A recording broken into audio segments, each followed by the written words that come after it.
بسم الله الرحمن الرحيم. ألم تر كيف فعل ربك بأصحاب الفيل؟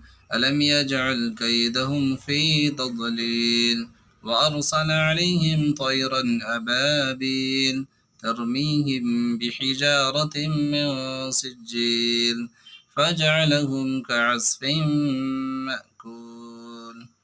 بسم الله الرحمن الرحيم.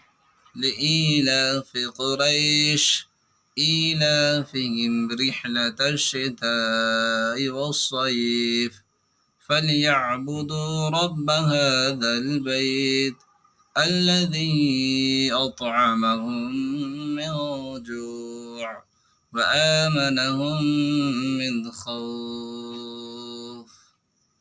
صدق الله العظيم.